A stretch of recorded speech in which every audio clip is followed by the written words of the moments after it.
Hello बच्चों, कैसे हैं आप सभी? अच्छे होंगे। Welcome to my YouTube channel math वाला।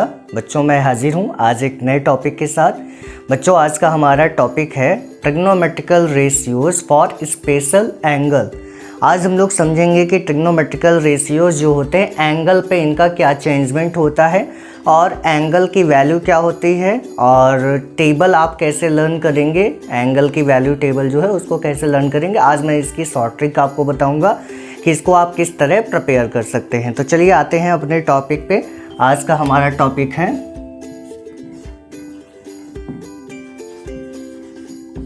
Trigonometry ratio angle. ये हमारा टॉपिक है और इसके अंतर्गत हम लोग समझेंगे कि इसके एंगल में क्या क्या चेंजमेंट होता है और किन किन वैल्यू के लिए हमें पढ़ना है। तो सबसे पहले बात आती है कि इसको कहते क्या है। जैसा कि आपको बाइलिंगुअल मिलेगा तो इसको बोलेंगे त्रिकोणमिति अनुपात और कोण। ये हमारा टॉपिक है। इसके अंतर्गत हमें पता चलेगा कि जो हमारे 6 त्रिकोणमिति अनुपात होते हैं, साइन, कॉस, टैन, कॉसेक, सेक, कॉट, इनमें एंगल में किस प्रकार से चेंजमेंट होता है और ये कैसे एक दूसरे से सहसंबंधित हैं या कोरिलेटेड हैं। सबसे पहले बात आती है कि इनके किन किन कोणों के बारे में हमको अध्ययन करना है। तो इनके कुछ कोण हैं जिनके बारे में हमें अध्ययन करना है। 0 डिग्री, 30 डिग्री जैसे 30 डिग्री और 45, 60, 90 होते तो बेटा ये 120 और आगे भी हैं, लेकिन ये आपके इम्पॉर्टेंट हैं। इन्हीं के द्वारा आप आगे के एंगल्स को डिराइव्ड कर लेंगे। आपको सिर्फ एक वैल्यू को लर्न रखना है, बाकी वैल्यू आपको ऑटोमेटिक लर्न हो जाएंगी। आप उस वैल्यू को भी निकाल सकते हैं, उसकी भी शॉर्ट ट्रिक है, लेकिन हम लोग ज़्यादातर शॉर्ट ट्रिक पे नहीं जाएंगे। हम लोग ऐसा चीज़ अपनाएंगे जिसके द्वारा हमें एग्ज़ाम टाइम में हेल्प रहे। ऐसा कुछ ना रहे कि पता चला हम एग्ज़ाम के टाइम ही भूल जाएँ। तो साइन 0 की वैल्यू जैसा कि आप सभी को पता होगा 0 होती है। साइन 30 की वैल्यू आपकी 1/2 होती है। साइन 45 की वैल्यू 1/√2 होती है। साइन 60 की वैल्यू √3/2 होती है और साइन 90 की वैल्यू 1 होती है। ये तो वैल्यू आपको रखनी पड़ेंगी याद। इसके बाद आप क्या करेंगे, जो साइन 0 की वैल्यू होगी वही कॉस 90 की वैल्यू होगी। इसका मतलब क्या है, ये एक दूसरे से क्या है, उल्टे हैं मान। अगर 0 का मान हमें चाहिए तो हमें क्या पता होना चाहिए, कॉस 0 का वही मान होगा जो साइन 90 का मान होगा। तो इस प्रकार हमें पता चला कि कॉस 0 का मान 1, कॉस 60 का जो वैल्यू होगा √3/2 होगा, क्योंकि जो साइन में 30 का है वो कॉस 60 होगा और जो कॉस में 60 का होगा वो साइन में 30 होगा। ठीक है, तो इस प्रकार cos 30 की वैल्यू क्या होगी, साइन 60 की ही वैल्यू होगी। इसमें कंफ्यूज नहीं होना है, आपस में इनको परिवर्तित कर देना है। जैसे कि बस आप इसको उल्टे क्रम में इधर से लिख देंगे cos की वैल्यू की तरह। इस तरह आपको पता चलेगा कि cos 45 की वैल्यू 1/√2 ही होगी और इसकी cos 60 की वैल्यू 1/2 और इसकी वैल्यू 0। अब तीसरा सहसंबंध आता है कि अगर साइन अपॉन कॉस कर देते हैं तो टैन हो जाता है। ये तो आपको बताया जा चुका है, नहीं बताया गया तो आप इसको समझ लेंगे कि साइन अपॉन कॉस जो होता है टैन होता है और कॉस अपॉन साइन को कॉट कहते हैं। तो टैन की वैल्यू अगर हम निकालने बैठेंगे तो यहाँ 0/1 करेंगे तो क्या आएगा, 0 आएगा। इसको कैंसिल करेंगे तो 2 से 2 कैंसिल हो जाएगा तो tan 30 की वैल्यू 1/√3 आएगी। ये पूरा कैंसिल हो जाएगा, वैल्यू क्या हो जाएगी, 1 हो जाएगी। इसका 2 से 2 कट जाएगा, क्या आएगा, √3 आएगा। और जब 0 से 1 में डिवाइड करेंगे तो इन्फिनाइट टाइम जाएगा, क्योंकि 0 की टेबल हम कितने भी टाइम पढ़ेंगे, 0 की टेबल में कभी 1 आ नहीं सकता, अनंत तक इसको पढ़ना पड़ेगा। तो इसे इन्फिनाइट साइन से दिखाते हैं। इसके बाद बेटा आपको पता है कि साइन का इन्वर्स क्या होता है, कॉसेक होता है। इसका मतलब इसको हमें क्या कर देना है, इसको रिवर्स कर देना है, रेसिप्रोकल फॉर्म में कर देंगे। रेसिप्रोकल फॉर्म मतलब इसको व्युत्क्रम कर देना, उल्टा। तो 0 का उल्टा क्या होगा, 0 ही होगा आपका। इसका उल्टा क्या हो जाएगा, 2। इसका उल्टा क्या होगा, 2/√3 और इसका उल्टा क्या होगा, 1 खुद। और इसी प्रकार कॉस किसका इन्वर्स होता है, सेक का, तो सेक की वैल्यू क्या आएगी, इधर से हम डिटरमाइन कर सकते हैं 1 2/√3 एंड √2 2 एंड 0, या इसकी वैल्यू आप इन्फिनाइट भी राइट कर सकते हैं, 0 भी राइट कर सकते हैं। कॉट की वैल्यू अगर देखेंगे तो tan का उल्टा होगा, ये वैल्यू 0 होगी, ये √3 होगी, ये 1 होगी, ये 1/√3 होगी और ये आपकी वैल्यू इन्फिनाइट होगी। तो इस प्रकार हमने देखा कि ये हमारी टेबल है और इस टेबल में किस प्रकार आप वैल्यू लर्न कर सकते हैं। हमने यहाँ पे सीखा कि अगर हम साइन की वैल्यू को याद कर लेते हैं तो बाकी सारी वैल्यू हम आसानी से इनको निकाल सकते हैं। वैसे भी मैथ में कोई भी चीज़ रट नहीं सकते आप, क्योंकि रटेंगे तो वो भूल जाएंगे। अगर आप उन चीज़ों को प्रैक्टिकली समझ पाते हैं तभी आप उन चीज़ों को रिकॉल कर पाएंगे एग्जामिनेशन टाइम में। तो मैं यही चाहूँगा कि आप लोग रजिस्टर में अपना पहली बात ये टेबल नोट कर लेंगे, ये आपकी किताबों में भी बनी हुई है, और इसको ये समझ लेंगे कि ये कैसे आया है। मैं एक बार दोबारा से एक्सप्लेन करना चाहूँगा कि मैंने क्या किया, साइन की वैल्यू से कॉस की वैल्यू को निकाला किस प्रकार, जैसे कि साइन 0 की वैल्यू जो होगी वो क्या होगी, कॉस 90 की वैल्यू होगी, ये दोनों आपस में बराबर होंगी, और जो कॉस 0 की मान होगा वो साइन 90 के बराबर होगा। तो इस प्रकार हमने इसका रिलेशन फाइंड किया, फिर साइन अपॉन कॉस किया तो tan हो गया। बाकी हमें पता है कि साइन किसका इन्वर्स होता है, कॉसेक का, तो ये वैल्यू आपकी रेसिप्रोकल फॉर्म में राइट कर दी गई और इस प्रकार ये हमारी टेबल आ जाती है।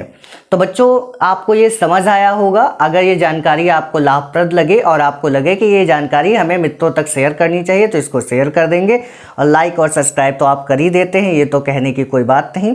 तो अगले टॉपिक में हम लोग समझेंगे कि इससे रिलेटेड जो एक्सरसाइज आएगी उसको कैसे करेंगे, इसके साथ साथ कुछ इसके जो कॉम्प्लीमेंट्री एंगल हैं उसको भी समझेंगे, क्योंकि क्लास 11th में आपको ट्रिग्नोमेट्रिकल फंक्शन चैप्टर जब पढ़ाया जाएगा तो ये सब चीज़ें वहाँ पे बहुत काम आएंगी, क्योंकि वो आपके क्लास 10 से ही रिलेटेड है। बेसिक आपका जब क्लियर होगा तभी आप आगे पढ़ पाएंगे।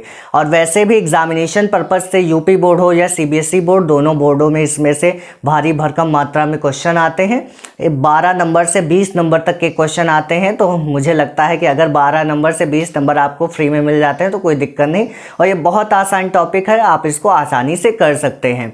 तो अब आप लोग क्या करेंगे, एक्सरसाइज से रिलेटेड जो क्वेश्चन आपको प्रॉब्लम करेगा या जो क्वेश्चन आपको नहीं आएगा वो क्वेश्चन मुझसे पूछेंगे कमेंट सेक्शन पे आके। मैं एक्सरसाइज से रिलेटेड आपको दूसरा वीडियो डालूंगा, उसमें आप इसके एक्सरसाइज क्वेश्चन देख सकते हैं। तो बच्चों आज के लिए हम अपनी क्लास ओवर करते हैं, मिलते हैं नई क्लास में।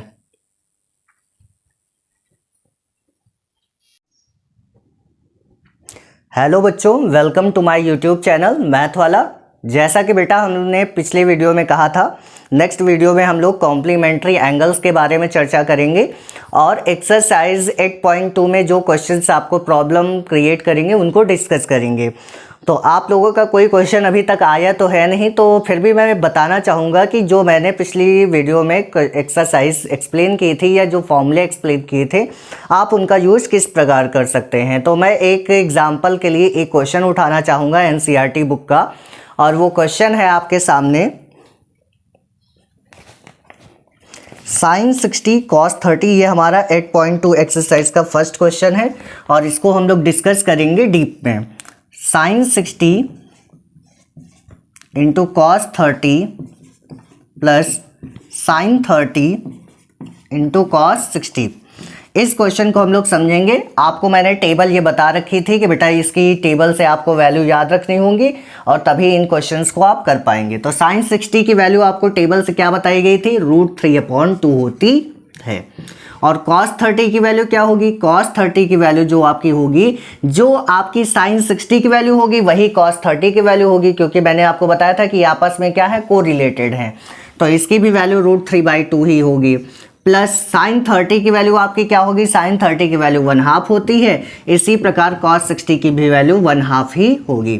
और आप जब वैल्यू रख के इसको सॉल्व करेंगे तो आपको पता होगा कि जब किसी रूट नंबर को उसी रूट नंबर से मल्टीप्लाई करते हैं तो रूट साइन हट जाता है। इस प्रकार आप देख पाएंगे कि रूट का √3 से मल्टीप्लाई करेंगे तो 3 होगा, 2 2 4 होगा, देन 1 1 1 एंड 2 2 4। आप इसको ऐड करेंगे तो क्या आ जाएगा, 4/4। इसका आंसर हमें क्या प्राप्त होता है, 1 प्राप्त हो जाता है। इतनी आसानी के साथ आप 2 से 3 नंबर बोर्ड पेपर में अचीव कर सकते हैं। इससे टफ कोई क्वेश्चन नहीं आएगा और मुझे लगता है कि एक इजी क्वेश्चन के बाद एक टफ क्वेश्चन हो जाना चाहिए। तो मुझे जो लग रहा है टफ क्वेश्चन वो मैं बताता हूं और आशा करते हैं अब वो आप सभी को बहुत आसानी से समझ आ जाएगा। सेकेंड क्वेश्चन इसका हम लोग उठाते हैं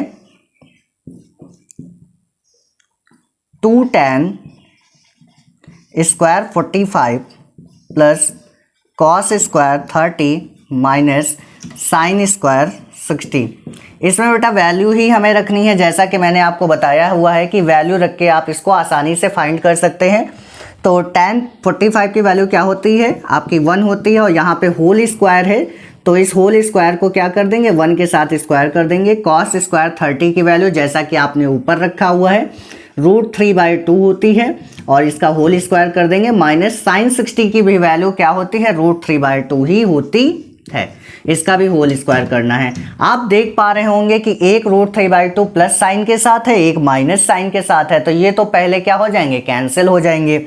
तो ये मिलके क्या हो जाएंगे 0 और 2 को जब 1 से मल्टीप्लाई करेंगे तो आपका आंसर क्या आ जाएगा, 2 आ जाएगा। तो इस प्रकार आप इस पूरी एक्सरसाइज को सॉल्व कर सकते हैं और अगर इसमें कोई डाउट आता है तो आप इसको मुझसे पूछ सकते हैं और इसी प्रकार आप अन्य क्वेश्चंस को भी कर सकते हैं। इसके साथ साथ इस एक्सरसाइज में आपको मल्टीपल टाइप के क्वेश्चंस दिए गए हैं, मल्टीपल चॉइस क्वेश्चंस हैं, ट्रू फॉल्स टाइप के क्वेश्चंस हैं और एक क्वेश्चन काफ़ी बार पूछा गया है, वो क्वेश्चन मैं आप लोगों के सामने रखना चाहूँगा, वो क्वेश्चन आप लोगों को बताना चाहूँगा।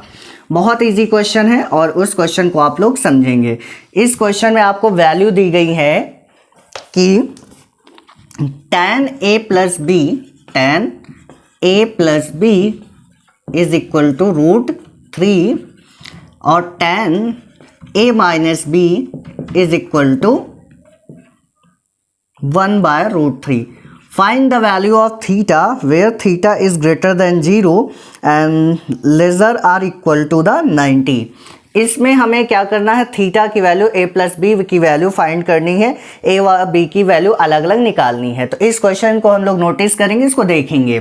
तो सबसे पहले बात आती है कि tan a + b की वैल्यू दी गई है √3 और tan a - b की वैल्यू दी गई है 1/√3।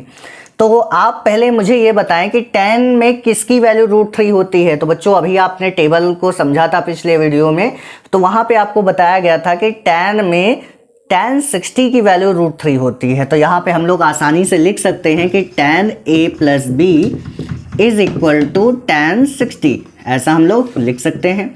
tan से tan यहाँ से एलिमिनेट हो जाएगा तो क्या बचेगा, a + b is equal to 60।